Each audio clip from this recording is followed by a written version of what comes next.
Olá, criptomaníacos! Todo mundo quer Bitcoin, mas a oferta do Bitcoin é limitada. E como é que você vai assegurar que vamos ter somente 21 milhões de Bitcoins lá no ano de 2140? Você tem que saber quantos Bitcoins você pode dar por bloco de hoje até o ano de 2140. Como garantir isso se a demanda por Bitcoin é crescente? Cada dia temos mais mineradores querendo minerar blocos e ganhar Bitcoin. Como é que você vai assegurar que com mais mineradores continuaremos a ter somente um bloco a cada 10 minutos? Tudo isso depende de um mecanismo conhecido como reajuste de dificuldade.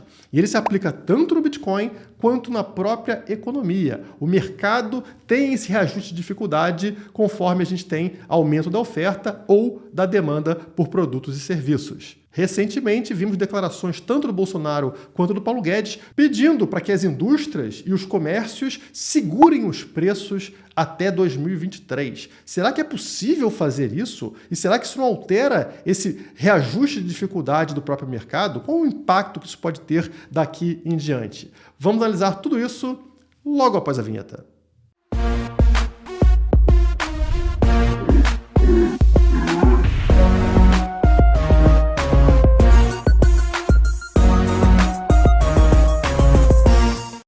Esse é daqueles conteúdos que fazem refletir, mas que tem menos apelo. Então, conto com vocês aí dando like para que ele consiga atingir mais e mais pessoas. O que aconteceria no Bitcoin caso não existisse um reajuste de dificuldade da mineração? Vamos pensar. O Bitcoin, vocês sabem, tem uma oferta limitada, existirão somente 21 milhões de unidades de Bitcoin, e a cada bloco que é minerado, o minerador ganha uma pequena quantia em Bitcoin. Atualmente 6,25 bitcoins por bloco minerado. Lá no próximo halving, em 2024, isso vai ser reduzido pela metade e assim por diante, sendo reduzido a cada 4 anos, fazendo com que as 21 milhões de unidades de Bitcoin só terminem no ano de 2140. Portanto, é tudo programado para isso acontecer na data certa.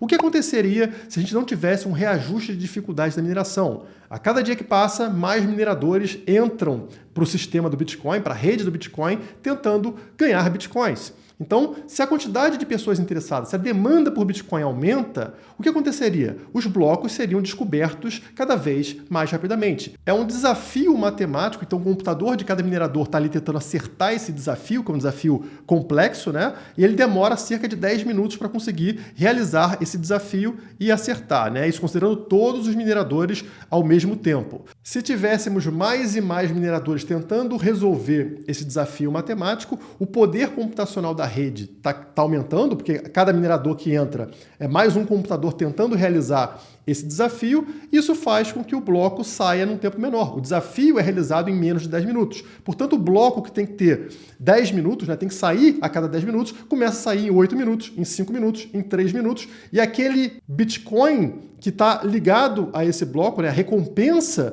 por descobrir o bloco, também começa a sair mais rapidamente. O que vai acontecer? O último Bitcoin não vai sair lá em 2140, ele vai sair muito antes disso, porque a cada dia que passa, eles descobrem blocos numa velocidade maior. E, portanto, você destruiu toda essa rede onde a inflação do Bitcoin vai sendo reduzida. Você vai inflacionar muito mais hoje, já que tem vários blocos e vários Bitcoins como recompensa saindo agora, e aí você destrói completamente a moeda, aumentando a inflação dela no curto prazo. E essa não é a ideia. A gente não quer que o Bitcoin seja uma moeda ruim, como, por exemplo, o real. Então perceba como é necessário um controle da oferta e demanda, e quem faz isso na rede do Bitcoin é justamente o reajuste de dificuldade. Algumas pessoas brincam que Satoshi Nakamoto, que ninguém sabe quem é, na verdade seria Deus. Então ele usou ali a mesma regra universal para o Bitcoin. E o reajuste de dificuldade faz parte dessa regra, que é o equilíbrio do mercado, né, no caso do sistema do Bitcoin, que é o mesmo equilíbrio que a gente tem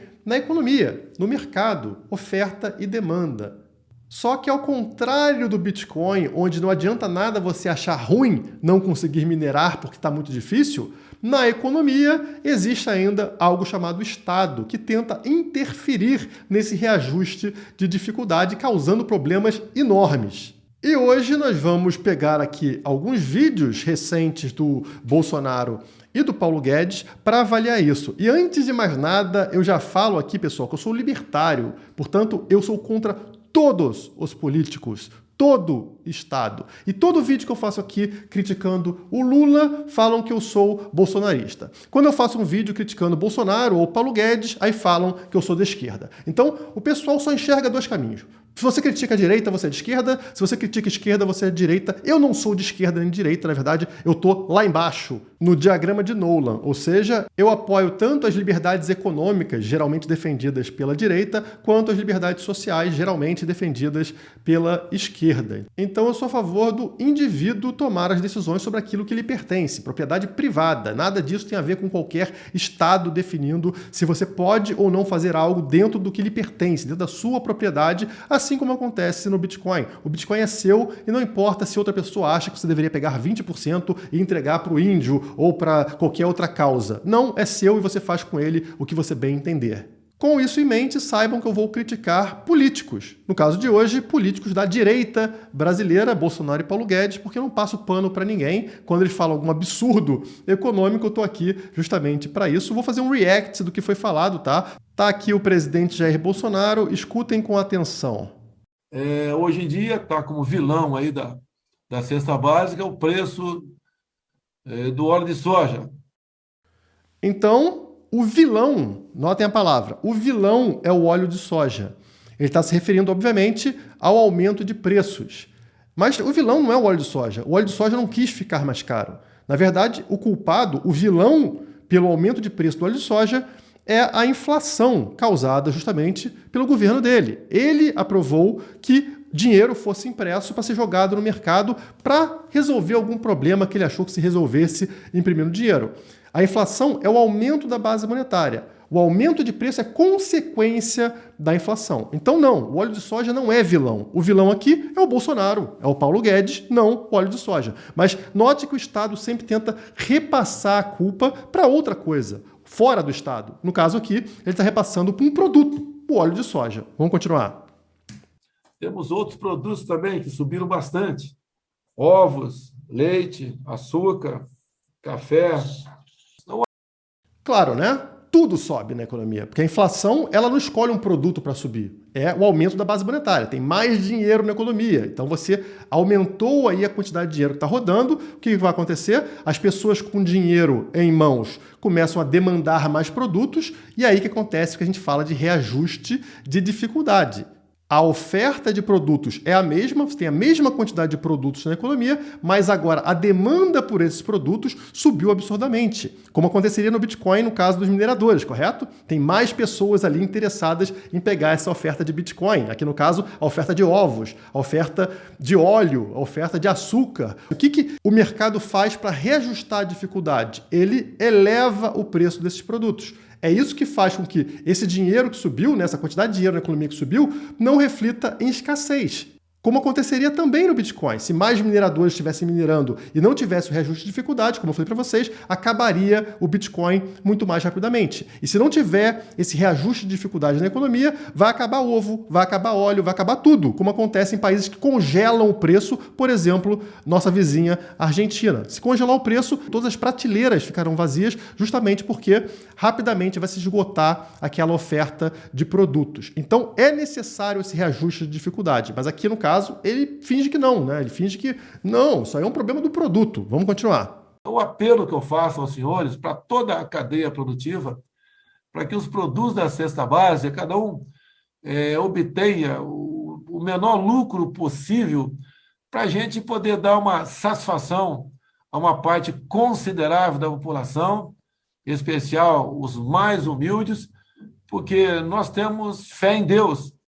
O que o Bolsonaro tentou fazer aqui, mais uma vez, foi criar um vilão. Agora, o vilão são os empresários, são os comerciantes que não estão baixando o seu lucro, e não a inflação criada pelo governo dele. Então, no caso, ele está falando o seguinte, olha só, se você baixar o seu lucro, as pessoas, principalmente as mais pobres, não vão passar dificuldade. Então, ele já cria aqui aquilo que a gente sempre vê acontecer, empresário contra povo, né? O empresário é malvadão, o empresário é o cara que te prejudica, porque ele aumenta o preço dos produtos. Isso a esquerda faz faz, os socialistas fazem também, e aqui o Bolsonaro, que também é um socialista, também é um defensor do Estado, também faz. Então, na hora que a corda aperta para o lado dele, o que ele faz? Ele repassa isso para outra pessoa, no caso, para os empresários. Os empresários são culpados pelos aumentos de preço. Ele já culpou aqui os produtos e agora está culpando os empresários. Note que ele não está culpando o que foi feito por ele, que foi aumentar a quantidade de dinheiro na economia, a inflação. Que essa crise, a 10 mil quilômetros de distância, entre dois países, terá o seu ponto final brevemente. E não é surpreendente que ele termine colocando a culpa em outra coisa fora do governo, agora falando sobre a guerra na Ucrânia e na Rússia. Gente, é o Estado, é político, todos são iguais, são parasitas, então ele culpou 3 coisas externas, produtos, como se o produto quisesse ficar mais caro, um vilão. Ele culpou empresário, porque é o empresário que tem margem de lucro e tem que baixar a margem de lucro, e culpou, por fim, uma guerra externa como responsável pela inflação no Brasil. Por sinal, é a mesma coisa que o Biden, que é do lado oposto ao Bolsonaro, né, é socialista de esquerda, no caso, também fez nos Estados Unidos. Culpou guerra na Ucrânia, culpou tudo isso como responsável pela inflação gigante nos Estados Unidos. E não tem nada a ver com isso. Tem a ver com a inflação que ele fez internamente, imprimindo aí pacotes de trilhões e trilhões de dólares nos Estados Unidos. E aí nós chegamos aqui no Fórum da Cadeia Nacional de Abastecimento e nós temos aqui uma apresentação com Bolsonaro e Paulo Guedes. E Paulo Guedes vai reforçar a mensagem passada por Bolsonaro. Escutem com atenção. Então nós contamos com essa cadeia, sabemos que vocês estão na ponta e vocês estão com a margem de lucro estreita. Não é com vocês a conversa. A conversa é o seguinte, ICMS, IPI, nós reduzimos esse imposto. Então, ao longo da cadeia, trégua.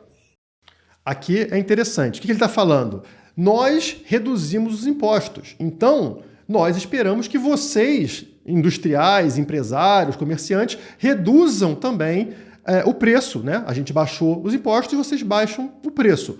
Aparentemente, isso faz muito sentido. O problema é o seguinte, pessoal. Inflação também é um imposto invisível, que aumenta o custo dos empresários. Então, se o governo quiser cobrar imposto sem cobrar ali diretamente, ele imprime dinheiro e esse valor que estaria na mão do empresário vem para ele. Então, o governo consegue captar dinheiro dos outros sem precisar ir lá diretamente e cobrar via ICMS, IPI e tal. Então, o que ele está falando aqui? A gente baixou esses impostos, IPI, ICMS e tal, só que ele aumentou pra caramba, do outro lado, a inflação, a impressão de dinheiro. E o resultado disso? Vai subir o custo para o empresário de qualquer jeito. E como a gente falou do reajuste de dificuldade, é uma coisa natural, é como se fosse a lei da gravidade. Não é o empresário que aumenta o preço. Tudo vai subir de preço devido a um reajuste de dificuldade, que nem acontece no caso da rede do Bitcoin, com relação à mineração. Então o preço vai subir, não tem jeito, o custo sobe para todo mundo porque a inflação subiu. Então, quer dizer, o imposto da inflação disparou absurdamente, ele está reduzindo outros impostos. Claro que essa redução de impostos que ele fez reduz um pouco o impacto da inflação, mas não reduz 100%. Os preços vão continuar subindo, ele gostando disso ou não. Então você trabalharia, por exemplo, para perder dinheiro a cada novo produto que você fabrica? Então vamos supor aqui que você fabrica carro. E a cada carro que você fabricar, o preço congelado do carro, você vai perder 5 mil reais. Você vai produzir? Não, para de produzir. É por isso que onde congela um preço, para de ter mercadoria nas prateleiras. Ninguém vai produzir. E é isso que o Paulo Guedes está pedindo para as pessoas fazerem. Olha só, parem de subir o preço. Não depende deles, eles não podem subir quando quiserem. Se o empresário pudesse colocar o preço que ele quer, ele cobraria R$1 milhão em um ovo. Ele não consegue fazer isso porque é o mercado que define qual é o preço máximo que você consegue cobrar pelo seu produto. Continuando aqui. É aquilo que você, João Galassi, disse muito bem, o seguinte, nova tabela de preço, só em 23. Trava os preços. Vamos parar de aumentar o preço aí 2, 3 meses. Nós estamos numa hora decisiva para o Brasil. Claro que ele está olhando para as eleições e ele sabe que a inflação é um perigo para a reeleição do Bolsonaro. Se os preços estiverem subindo, as pessoas estiverem passando necessidade, a tendência dela votar em outra pessoa é muito maior. Então o que ele fala? Magicamente, durante 3 meses, vamos parar de subir o preço aí. Né? Vamos congelar os preços. Ele não está forçando você a fazer isso. Ele está falando assim, congela o preço aí. É como pedir assim, por exemplo, retira a gravidade. Não vamos ter lei da gravidade nesses próximos 3 meses. Dá para fazer isso? Porque lei da oferta e demanda é igual à lei da gravidade. Você não tem como controlar porque você quer controlar. Você está pedindo uma coisa completamente absurda. É como se eu falasse assim, eu tô com frio aqui, vamos fazer o seguinte, vamos parar com esse negócio de ar quente sobe e ar frio desce? Vamos inverter? Bota o ar quente para descer, aí eu fico quentinho e o ar frio sobe. Não depende, gente. É uma lei da termodinâmica. Não tem como controlar isso. E o que o Paulo Guedes pede aqui é um completo absurdo. Mas ele faz isso, acredito eu, de forma intencional para, mais uma vez, repassar a culpa. Ou seja, a inflação não é culpa dele, nem do Bolsonaro. A inflação é culpa do empresário malvadão que está subindo os preços. E aí, baseado nisso aqui, saíram matérias falando que Guedes pede congelamento de preços nos supermercados até 2023. Isso é uma meia-verdade. Ele está pedindo, sim, para segurarem os preços, mas não é um congelamento de preços como acontece, por exemplo, na Argentina, onde é uma lei que obriga que o preço máximo é aquele e acabou. Não, ele está pedindo uma solicitação, mas é no mesmo sentido de congelarem o preço. E aí saíram vários memes, como esse aqui, por exemplo, por obséquio, com sua licença, donos de supermercados. Os senhores poderiam travar os preços até as eleições? É justamente nesse caminho que a gente está falando aqui, né? De tentar ajudar na reeleição do presidente, evitando uma inflação, um aumento de preços, e repassando a culpa desse eventual aumento de preços, obviamente, para outras coisas que não sejam de responsabilidade do Paulo Guedes e do Bolsonaro. Isso, na minha visão, é uma covardia de ser feita. Você coloca o empresário como vilão e ele sempre é colocado como vilão, seja pela esquerda, seja pela direita, enquanto que o real culpado fica ali, escondidinho.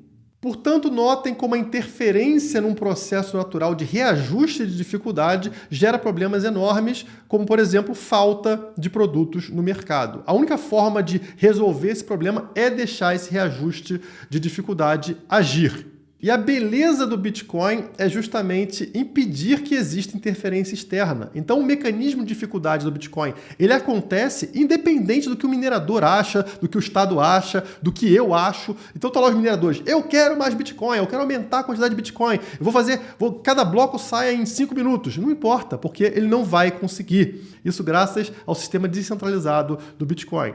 Já no mercado, a gente tem ali um intermediário, tem os parasitas ali tentando manipular isso a seu proveito. Portanto, se as coisas estão ficando ruins para o lado deles, como por exemplo lá na Argentina, o que ele faz? Vamos congelar o preço. Pô, mas isso é um absurdo, você está mexendo nesse reajuste de dificuldade. Não interessa, é bom pra gente se eleger. Então vai, congela esse preço aí. E depois, se faltar produto, problema dos outros. E eles conseguem interferir. É por isso que a gente precisa fugir de sistemas centralizados e migrar para sistemas descentralizados, onde não existe jeito desse tipo de pessoa interferir. Assim como os mineradores não conseguem na rede do Bitcoin. E é graças à genialidade do Bitcoin, que impede esse tipo de coisa, que ele vai vencer no longo prazo. Ele vai ser a nossa moeda futuramente, porque não pode ser impresso, não pode ser inflacionado, não pode ter o seu reajuste de dificuldade alterado pela vontade de terceiros. Eu espero que esse vídeo tenha agregado para você, independente da sua vertente política, isso não me importa em nada. Se ajudou de alguma forma, deixe seu like, se inscreva no canal e compartilhe esse vídeo com seus amigos. Por hoje é só, muito obrigado e até a próxima! Cuidado! Hackers querem seu Bitcoin. Faça transações online e navegue com segurança com o antivírus Kaspersky. Link na descrição.